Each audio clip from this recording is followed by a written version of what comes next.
Hi friends, నమస్తే అండి. అందరూ బాగుండాలి, అందులో నేను ఉండాలని కోరుకుంటూ వెల్కమ్ టు శ్రావణి వ్లాగ్స్. మొన్న అయోధ్య సెట్టింగ్కి వెళ్ళాం కదండి వైజాగ్లో, దాని కంటిన్యూషన్ వీడియో అండి. టెంపుల్లో దర్శనం అయిపోయిన తర్వాత పక్కనే ఉన్న బీచ్కి అయితే వచ్చామండి.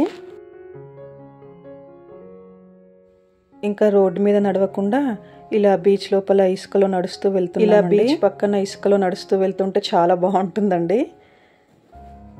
ఇప్పుడంటే అప్పుడప్పుడు ఇలా బయటకు వచ్చినప్పుడు ఎలాగో బీచ్కి అలాగా పక్కనే ఉంటుంది కాబట్టి వెళ్తున్నాం. కానీ ఫస్ట్ వెళ్ళిన బీచ్ అయితే చాలా ఎగ్జైట్మెంట్గా ఉంటుందండి.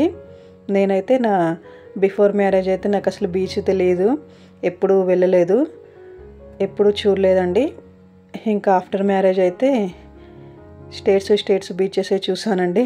ఎందుకంటే మా హస్బెండ్ జాబ్ బీచ్ ఉన్న ప్లేస్లోనే ఉంటుంది. ఇప్పుడు ఎన్ని బీచ్లు చూసినా కూడా ఫస్ట్ బీచ్ ఉంటుంది కదండి, అదైతే అసలు ఎప్పుడు బీచ్కి వెళ్తాము అనే ఎగ్జైట్మెంట్ ఉంటుంది కదండి. బీచ్ ఎలా ఉంటుంది, ఎప్పుడు చూస్తాం అనేది. ఆ ఫస్ట్ బీచ్ వెళ్ళింది అయితే అసలు మర్చిపోలేమండి. మేము ఫస్ట్ వెళ్ళిన బీచ్ నెల్లూరులోదండి.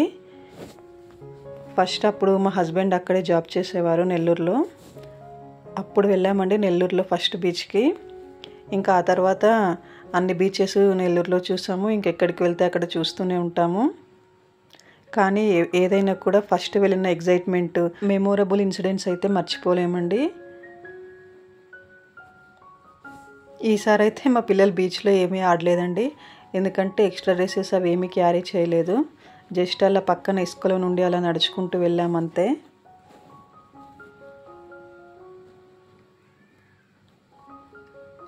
చాలా బాగుందండి. ఈవినింగ్ టైం కదా, ఇంకా కొంచెం రష్గా కూడా ఉంది.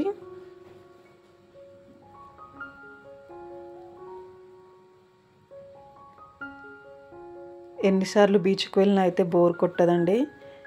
అసలు ఆ బీచ్కి వెళ్తే ఆ ఎంజాయ్మెంట్, ఆ హ్యాపీనెస్సే వేరండి. చాలా బాగుంటుంది.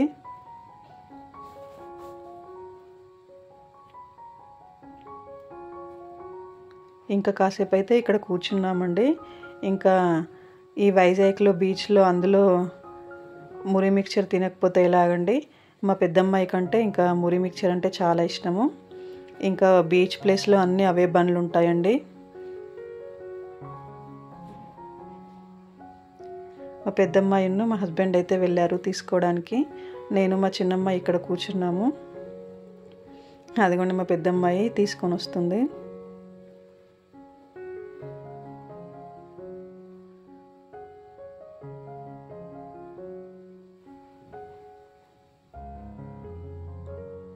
మేము ముగ్గురం తిన్నాం, కానీ మా చిన్నమ్మాయికి అలాంటివి నచ్చవు. మా చిన్నమ్మాయికి అన్నీ వెరైటీగా నచ్చుతాయి.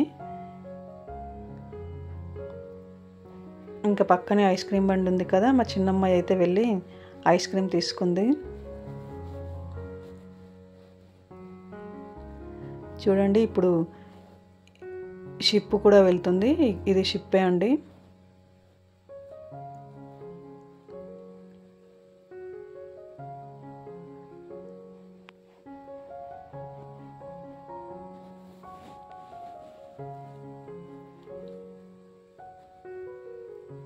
ఫ్లైట్స్ కూడా చాలా వెళ్తున్నాయండి.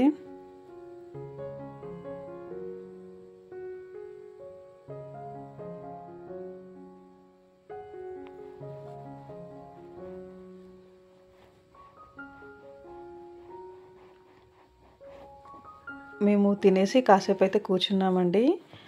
ఇంకా ఈవినింగ్ టైం కదండి, చల్లగా ఫుల్ గాలిలు వస్తున్నాయి.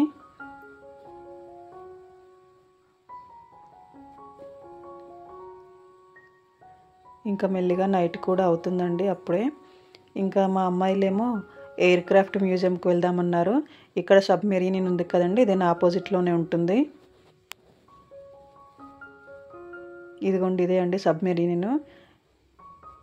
ఇప్పుడు ఈ సబ్మెరీన్కి లైట్స్ కూడా పెట్టారండి. నేను అంతకుముందు వచ్చినప్పుడు లేవు. ఇదే అండి ఎయిర్ క్రాఫ్ట్ మ్యూజియము, TU142 అండి. ఇక్కడైతే ఫస్ట్ టికెట్ తీసుకోవాలండి. అడల్ట్స్కి 70 రూపీస్ అండి, బిలో 10 ఇయర్ కిడ్స్కి 40 రూపీస్ అండి. మనకి స్టార్టింగ్లో ఎంట్రన్స్లో లోపలికి ఎంటర్ కాగానే ఇలా ఫ్లైట్ అయితే ఒకటి ఇలా గ్లాస్లో కనిపిస్తుందండి మనకి. తర్వాత ఇక్కడ వాల్ పైన మనకి భారతదేశ పటం కనిపిస్తుందండి. ఇక్కడ ఈ వైజాగ్లో మనకి సింహాచలము, కైలాసగిరి మొదలగు టూరిస్ట్ ప్లేసెస్ ఉన్నాయి కదండి, అవి కూడా ఇక్కడ మనకి కనిపిస్తాయండి.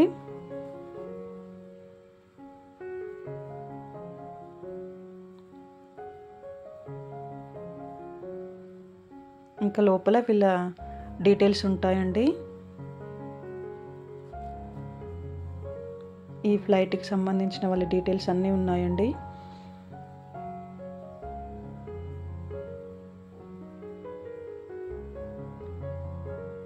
ఇది బ్లాక్ బాక్స్ అంటాం కదండి, ఇదే అండి. బ్రైట్ ఆరెంజ్ కలర్లో ఉంటుంది. మనకి ఎప్పుడైనా ఫ్లైట్స్ అవి క్రష్ అయినప్పుడు దాంట్లోనే ఇన్ఫర్మేషన్ అంతా ఉంటుందండి, దాని ద్వారానే మనకి తెలుస్తుంది.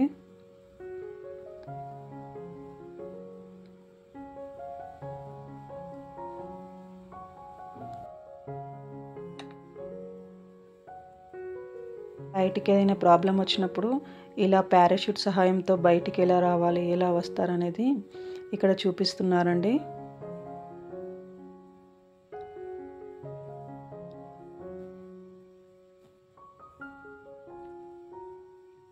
ప్రతి ఒక్క డీటెయిల్ అయితే చక్కగా పెట్టారండి. ఇక్కడైతే పిక్చర్స్తో సహా పెట్టారండి, పాయిలెట్స్ అవన్నీ కూడా.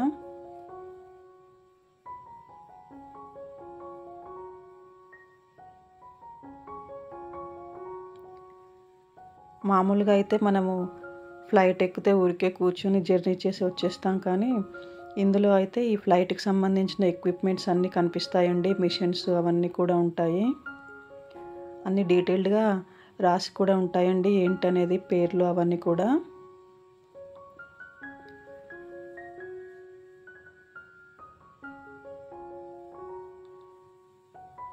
దీన్ని చూడని వాళ్ళైతే ఒకసారి అయితే చూడొచ్చండి. పిల్లలకైతే చూపిస్తే ఇందులో ఎలా ఉంటుంది, ఫ్లైట్ లోపల ఏముంటాయి అనేది అన్నీ తెలుస్తాయండి.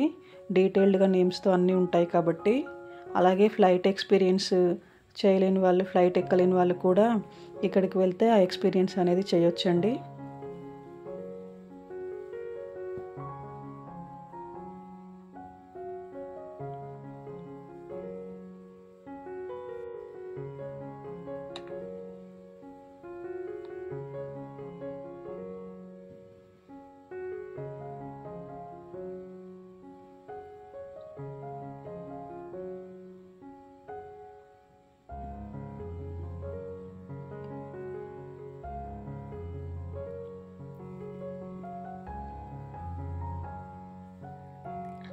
ఇక్కడ ఎవరెవరికి ఏం అవార్డ్స్ వచ్చాయో అన్నీ డీటెయిల్డ్గా నేమ్స్, పిక్చర్స్ అన్నీ పెట్టారండి, డిస్ప్లే చేశారు.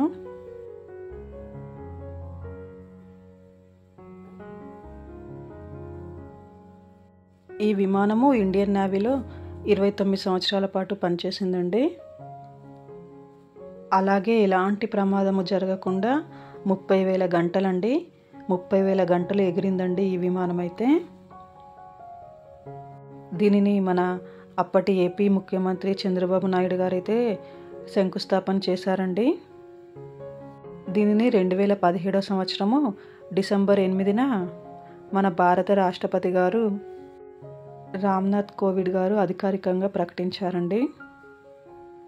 ఈ మ్యూజియానికి అయితే దాదాపుగా 14 కోట్లు అయితే స్పెండ్ చేశారంటండి.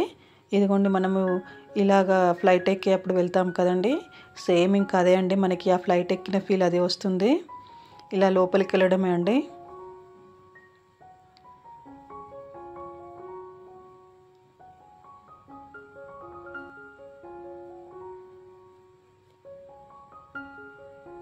మనం లోపల పార్ట్స్, వాళ్ళు కూర్చునే సీట్స్ అవన్నీ అయితే చూడొచ్చండి, ఏమేమి ఉంటాయి, ఎలా ఉంటాయి అనేది.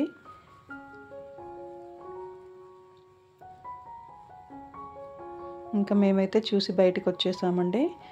ఇంకా ఇక్కడ లోపల అయితే మనకి సేమ్ ఇది ఈ టికెట్ అండి 150 ఏదో ఉంది.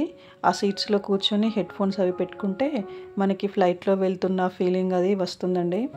అది ఫ్లైట్ జర్నీ ఎక్స్పీరియన్స్ చేయాలనుకునే వాళ్ళు చేయొచ్చండి. మేమైతే అందరం మా ఫ్యామిలీ మేము అయితే ఫ్లైట్ అయితే ఒకసారి అయితే ఎక్కామండి. మా హస్బెండ్ అయితే తను చాలాసార్లు వెళ్ళారు, కానీ మేమంతా ఫ్యామిలీ అయితే ఒకసారి అయితే వెళ్ళామండి ఫ్లైట్ జర్నీ. ఇంకా మేమైతే చూసేసి బయటికైతే వచ్చేసామండి. ఇంకప్పటికి నైట్ అయితే అయిపోయిందండి. ఇక్కడ దీని ముందు సబ్మెరీన్ కనిపిస్తుంది కదండి, చూడండి ఎంత కలర్ఫుల్గా కలర్ లైట్స్తో అలా కనిపిస్తూ ఉంది.